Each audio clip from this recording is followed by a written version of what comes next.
வணக்கம். ஜவைஜக் from Javadupatti Pudur. Power writer அப்படிங்கிற YouTube channel மூலமாக உங்களை மீண்டும் சந்திப்பு ரொம்ப மற்ற மகிழ்ச்சி. அத்தோட எங்கள் சேனலை சப்ஸ்கிரைப் பண்ணுங்கள், பெல் பட்டன் அழுத்த மறந்துடாதீங்க. அத்தோட எல்லாத்துக்கும் ஷேர் பண்ணுங்கள். இந்த 2 மாதத்துக்கு முன்னாடி தான் மிகப்பெரிய ஒரு கலவரம் வேண்டுமென்றே உருவாக்கப்பட்டு பாஜகவால், ஆர்எஸ்எஸ் கும்பலால், விஹெச்பி போன்ற சங் பரிவார் போன்ற மதவாத கும்பல்களால், பாசிச கும்பல்களால், சனாதன போக்குள்ள கும்பல்களால் உருவாக்கப்பட்டு ஏதோ ஒரு வகையில் அங்கு உள்ள இஸ்லாமியரும் இந்துக்களும் ஒற்றுமையாக நாங்கள் இருக்கிறோம்ப்பா, நீங்கள் ஒன்றும் இடையில வர வேணாம் சொல்லி போட்டு எல்லாத்தையும் வெளியே தள்ளிட்டாங்க. திருப்பரங்குன்றம் மலை சம்மந்தப்பட்ட விவகாரத்தை பற்றி நம்ம இதில் வீடியோவில் பேசுகிறோம். திருப்பரங்குன்றத்தில் நடந்த ஒரு விஷயம். அப்புறம் மக்களே சொல்லிட்டாங்க, எல்லாரும் வெளியே போங்க அப்படின்ட்டாங்க. அங்கு இருக்கக்கூடிய காவல்துறை அதிகாரி, மற்றபடி கலெக்டர் எல்லாமே இதற்கு உடந்தை அப்படிங்கிற மிகப்பெரிய ஒரு கேவலமான விஷயமா அன்னைக்கு பகிரங்கமாக வெளியே வந்தது. அதையும் மீறி இன்னைக்கு 2 பேர் மதுரையை சேர்ந்த கண்ணன், முத்துக்குமாருங்கிறவங்க மதுரை கிளையில் மனு தாக்கல் பண்ணியிருக்கிறாங்க. அதுக்கு பின்னால் பண்ணியிருப்பாங்க போல இருக்கு. அந்த கலவரத்துக்கு பின்னால் கலவரம் தூண்டப்படக்கூடிய அந்த நிலையில் இருந்த சமயத்தில் இன்னைக்கு அதுக்கு இன்னைக்கு ஒரு உத்தரவு பிறப்பிச்சிருக்காங்க. அதாவது அவர் என்ன அந்த கண்ணனும் முத்துக்குமார் மனுவில் சொல்லியிருக்காங்க அப்படின்னா, அதாவது திருப்பரங்குன்ற மலையை தொல்லியல் கட்டுப்பாட்டுக்குள் கொண்டு வர வேண்டும். 1. 2வது சிக்கந்தர் மலை என்று சொல்லப்படுவது தடை செய்யப்பட வேண்டும். 2ஆச்சுங்களா. 3வது அந்த பாயிண்ட் என்ன சொல்றாருன்னா, சமணர்களின் குன்றுமலையாக அறிவிக்க வேண்டும். எப்படி பாருங்க அப்படின்னு அந்த மனு கொடுத்துக்குது. நல்லா புரிஞ்சு. இந்த மனுவிலே எந்த அளவுக்கு பாசிச கும்பலுடைய சனாதன போக்கு, ஒருதலை பட்ச மதவாத வெளிப்படுத்துவார்கள். அதாவது தொல்லியல் கட்டுப்பாட்டுக்குள் அந்த திருப்பரங்குன்ற மலை கொண்டு வர, அதுல நியாயமான விஷயம் இருக்கு. ஆமா. ஆனா சிக்கந்தர் மலைன்னு என்பதை தடை செய்யப்படும். ரைட்டு, ஓகே, அது ஒரு வகையில் ஏற்றுக்கிறாங்க. ஆனா சமணர் குன்றுமலை என்று அறிவிக்கப்பட வேண்டும். எப்படி பாருங்க, இஸ்லாமியர்களுக்கு விரோதமான ஒரு மனு. நீ சொல்ற தொல்லியல் கட்டுப்பாட்டுகள் கொண்டு வரங்கிறப்ப அதை அரசு எடுத்துக்கிறாங்க. முடிஞ்சு போச்சு. Right, okay. ஆனா இதுல என்னத்த ஒரு நிலைப்பாடு, சிக்கந்தர் மலை என்று சொல்லப்படுவது தடை செய்யப்பட வேண்டும், சமணர் குன்றுமலை என்று அதை அறிவிக்க வேண்டும்.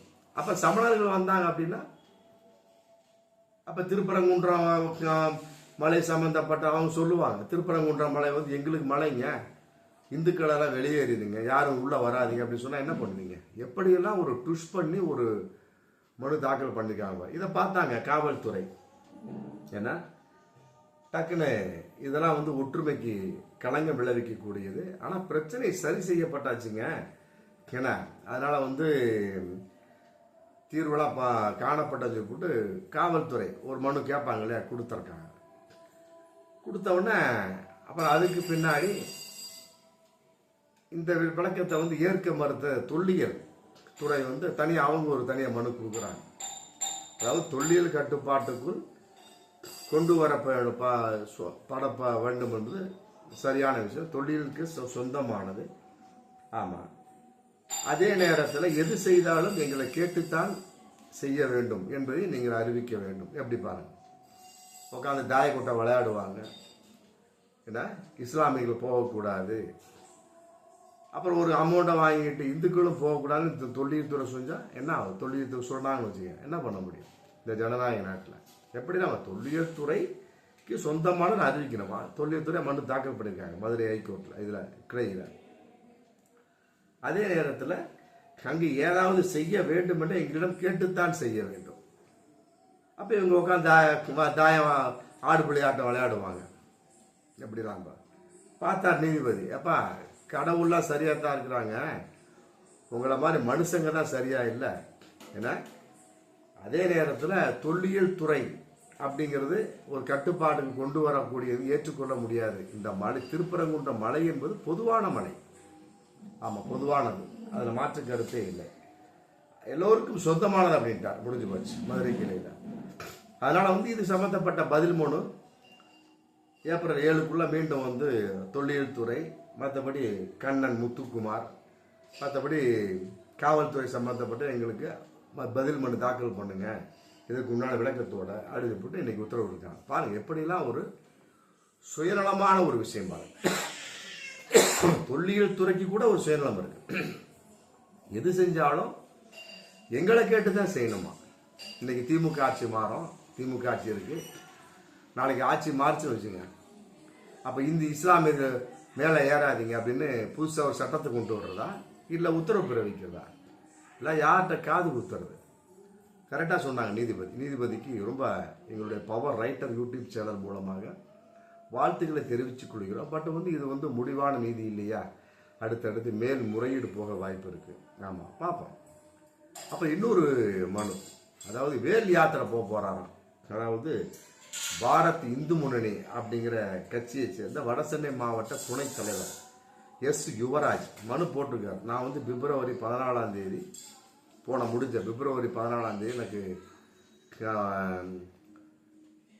நான் வந்து அதாவது எங்கிருந்துன்னா ஏகாம்பரேஸ்வரர் கோவிலிருந்து கந்தக்கோட்டம் வரைக்கும் நான் வந்து வேல் யாத்திரை போக போகிறேன். அதனால் வந்து எனக்கு வந்து காவல்துறை அனுமதி மறுக்கிறாங்க, எனக்கு அனுமதி தரணும் அப்படின்னு சொல்லி ஒரு கோர்ட்டில் மனு தாக்கல் பண்ணியிருக்காங்க. ஆமாம், எங்கே சென்னை ஹைகோர்ட்டில் அதை பார்த்துருக்காங்க. உடனே காவல்துறையும் மனு தாக்கல் கேட்பாங்க இல்லையா, உங்கள் சைடாக என்ன சொல்கிறீங்க கேட்குற சமயத்தில் அவங்க சொல்லிட்டாங்க, இது வந்து மத கலவரத்தை தூண்டக்கூடிய சமாச்சாரத்தில் வெளிப்பாடுங்க, அதனால் நாங்கள் அனுமதி தரமாட்டோம்னு சொல்லிட்டாங்க. உடனே சென்னை ஹைகோர்ட்டும் சொல்லிட்டாங்க, ஆமாம் இந்த யாத்திரைக்கு வந்து அனுமதி மறுக்கப்படுகிறது அப்படின்னு. இது விட்டாங்களா, அந்த எஸ் யுவராஜ் அப்படிங்கிற நபர் பாரத் இந்து முன்னணி உடனே உச்சநீதிமன்றம் போயிடுறாங்க. ஆமாம், இந்த மாதிரி வந்து பிப்ரவரி 14ஆம் தேதி நான் வந்து போகலாம்னு இருந்தால் அதுக்கு டைம் ஆகி போச்சு. மற்றபடி எனக்கு மீண்டும் நான் வேல் யாத்திரை போகிறது. இங்கேருந்து ஏகாம்பரேஸ்வர் கோயிலேருந்து கந்தக்கோட்டம் வரியில் திருப்பரங்குன்றம், மற்ற சுவாமி மலை எல்லா இடத்துலையும் அவர் பற்றி வச்சுக்கிட்டே போவார். அங்கங்கே நெருப்பு எரிஞ்சுக்கிட்டே போகும். என்ன நெருப்பு? சாதாரண நெருப்பாக இருந்தால் பாரு, மத நெருப்பு. இந்து இஸ்லாமியர்களுக்கு ஏதாவது பிரச்சனை பண்ணிக்கிட்டே போவார். அதுக்கப்புறம் 2 பாசிச கும்பல் சனாதன போக்குவரத்து ஜால்ரா அடிச்சு, அப்புறம் பாஜக ஆர்எஸ்எஸ் எல்லாம் அவருடைய தூண்டுதலின் வெளிப்பாடு. பேர்லேயே தெரியல பாரத் இந்து முன்னணி அப்படிங்கிறப்ப. அப்புறம் அவங்க எப்படி இருப்பாங்க? பாஜகவோட பிரதியாக தான் இருப்பாங்க. ஆமாம், அப்போ உச்சநீதிமன்றத்துக்கு போனவுடனே அங்கேயும் உச்சநீதிமன்றம் சொல்லிட்டாங்க, ஆமாம் சென்னை ஹைகோர்ட்டின் தீர்ப்பை நாங்கள் உறுதி செய்கின்றோம், அதனால் வந்து தடை போட்டதுக்கு நாங்கள் வந்து எதுவும் பண்ண முடியாது, அதனால் உங்களுடைய மனு தள்ளுபடி செய்யப்படுது போட்டு செருப்பில் அடித்த மாதிரி சொல்லிட்டாங்க. முடிஞ்சு போச்சு. ஆமாம், இப்படி ஒரு சூழல் போயிட்டுருக்க சமயத்தில் சட்டப்பேரவையில் 2 நாளைக்கு முன்னாடி மதுரை வடக்கு தொகுதி எம்எல்ஏ விவி ராஜன் வந்து ஒரு கேள்வி நேரத்தில் வந்து பி.கே. சேகர் பாபுவை நோக்கி கேள்வி கேட்குறாரு. அதாவது வந்து திருப்பரங்குன்றமலை ரோப்கார் வசதி பண்ணுற மாதிரி சொன்னீங்க, அது ஒன்றும் அறிவிக்கப்பட்டாச்சு, இன்னும் நிதி ஒதுக்கல, அதுக்கு தகுந்த இன்னும் ஏற்பாடு பண்ணலை, அதுக்குன்னா ஏற்பாடை பண்ணி கொடுங்க அப்படின்னு சொல்லிட்டு பி.கே. சேகர் பாபுகிட்ட சட்டசபையிலே பேசுகிறார். அதுக்கு உடனே பி.கே. சேகர் பாபு எழுந்து பதில் சொல்கிறார், ஐயா திருப்பரங்குன்றம் மட்டும் கிடையாது, திருநெல்வேலியை சேர்ந்து மொத்தம் 26 கோடிக்கு எஸ்டிமேட் போட்டாச்சு, அதை செய்ய போகிற ரைட்ஸ் அப்படிங்கிற ஒரு நிறுவனம், ஆனால் அவங்க 32 கோடி கேட்குறாங்க, 6 கோடி இப்போ அதிகமாகுங்க, 26 கோடி செய்ய முடியாது அப்படின்னு சொல்லிட்டாங்க. அதனால இதை வந்து ஐயா மு.க. ஸ்டாலின் கவனத்துக்கு கொண்டு போயிட்டோம், முதல்வர் கவனத்துக்கு கொண்டு போயிட்டோம், அவர் ஓகே கொடுத்துட்டார், 32 கோடி கொடுத்துருங்க, திருப்பரங்குன்றத்துக்கும் திருநெல்வேலிக்கும் ரோப்கார் வசதி செஞ்சுருங்க, கவலைப்படாதீங்க, இந்த வருஷம் 31/12/2025 கட்டாயமாக ரோப்கார் வசதி கொண்டாட ஏற்பாடு அறிவிப்பு கட்டாயம் வரும், அது எந்த ஒரு மாற்று கருத்தும் இல்லை. இதெல்லாம் விட 14/7/2025 நாங்கள் குடமுழுக்கு செய்ய போகிறோம் அப்படிங்கிறதையும் இன்னைக்கு சட்டசபையில் பி.கே. சேகர் பாபு அறிவிச்சிருக்காங்க. உண்மையிலே பாராட்டக்கூடிய விஷயம். நம்ம 2000 சில்லற கோயில்களுக்கு மகா கும்பாபிஷேகம் செய்த ஆட்சி தான் நடந்து கொண்டிருக்க திராவிட மாடல் ஆட்சி. என்னென்னமோ சொன்னாங்க, கடவுள் இல்லை அப்படிம்பாங்க, அதுங்க இதும்பாங்க, ஆனால் கோவில் சம்பந்தப்பட்ட வகையில் எந்த ஒரு விஷயம் இல்லை. நீங்கள் வாட்டிங்க செய்யுங்க, நாங்கள் உதவி செய்கிறோம், எங்களுடைய கொள்கை நீங்கள் தலையிட்டு உங்களுடைய கொள்கை நாங்கள் தலையிட மாட்டோம் சொல்லிவிட்டு மு.க. ஸ்டாலின் ரொம்ப தெளிவாக பண்ணுறாங்க. அதுக்கு தகுந்த மாதிரி PK சேகர் பாபு அப்படிங்கிற ஒரு ஆளை போட்டு பண்ணியிருக்காங்க. மிக பாராட்டக்கூடிய விஷயம். அதன் அடிப்படையில் 14/2025 திருப்பரங்குன்ற திருப்புறம் குன்ற மலையில் குடமுழுக்கு நடக்க போகுது. ஆமாம், இப்போ நம்ம இதை வச்சு நம்ம கேட்கக்கூடிய கேள்வி என்ன அப்படின்னா, 14/7/2025 குடமுழுக்கு நடக்குது. அதுக்கு வந்து சேகர் பாபு இப்போ அறிவு கொடுத்துரு. அங்கே இருக்கக்கூடிய MLA மற்ற சோர்ஸ் இருக்கக்கூடிய அமைச்சர் எல்லாம் கலந்துக்கும், எல்லாரும் வாங்கன்னு போட்டு சொல்லிட்டா சட்டப்பேரவையிலேயே. சந்தோஷமான விஷயம் தான். அன்னைக்கு நம்ம கேட்கக்கூடிய கேள்வி என்ன, அன்னைக்கு திருப்பரங்குன்ற மலையில் குடமுழுக்கு நடக்குது. ஆமாம், கீழே வந்து இஸ்லாமிய ஒருத்தன் போகிறான், சிக்கந்தர் பாபா அந்த தர்காவுக்கு நான் கெடா வெட்டணும், 14/7/2025 என்னோட வேண்டுதல், அதனால் கெடா வெட்டணும் போட்டு கெடாயோட போகிறான். அனுமதிப்பீங்களா, அனுமதிக்க மாட்டீங்களா? திமுக அரசை பார்த்து, குறிப்பாக PK சேகர் பாபுவை பார்த்து, ஆமாம், இன்னைக்கு தமிழகமே கேட்கக்கூடிய ஒரு கேள்வி. நானும் கேட்குறேன், புரியுதுங்களா? 14/7/2025 குடமுழுக்கு திருப்பரங்குன்ற மலை நடக்குது.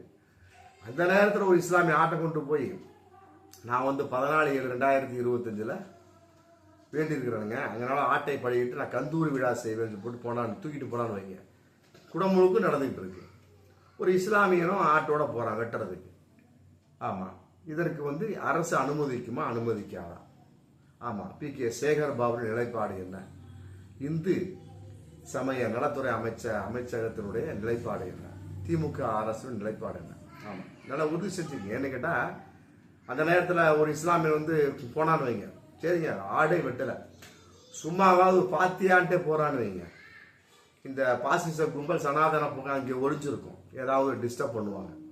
ஆமாம், அங்கே ஒரு பிரச்சனை ஏற்படும். பழையபடி அன்னைக்கு மாதிரி 2 மாதத்துக்கு முன்னாடி நடந்த மாதிரி ஒரு தகராறு 14/7/2025 வர வாய்ப்பு இருக்கு. ஆமாம், அதனால் வந்து PK சேகர் பாபு சொன்னீங்க, ரொம்ப சந்தோஷம். குடமுழுக்கு அன்னைக்கு வந்து இஸ்லாமியர்கள் வரலாம், வரக்கூடாது அப்படிங்கிற மாதிரி ஏதாவது அறிவிக்க போறீங்களா? இஸ்லாமியர்கள் நீங்கள் வாங்க, உங்களுடைய வேலையை நீங்கள் பாருங்க, குடமுழுக்கு சம்பந்தப்பட்ட எங்களுடைய நாங்கள் பார்க்குறோம் அப்படின்னு அறிவிக்க போறீங்களா? ஆமாம், ரொம்ப தெளிவாக இருக்கும். ஆமாம், திமுக அரசை பார்த்து சொல்லிக்கோ. இல்லைன்னா ஆமாம், இதற்கு இடையில் ஆமாம், இந்த பாசிச சனாதன போக்குள்ள கும்பல் மதவாதத்தை கையில் எடுத்து விளையாடிவிடும். திமுக அரசின் மீது கட்டாயமாக மிகப்பெரிய பழியை சுமத்தி விடுவாங்க. 2026 சட்டமன்ற தேர்தல் நெருங்கிட்டு இருக்கு. உஷாரா இருந்தீங்க. பார்ப்போம் மீண்டும் அடுத்த வீடியோ. நன்றி.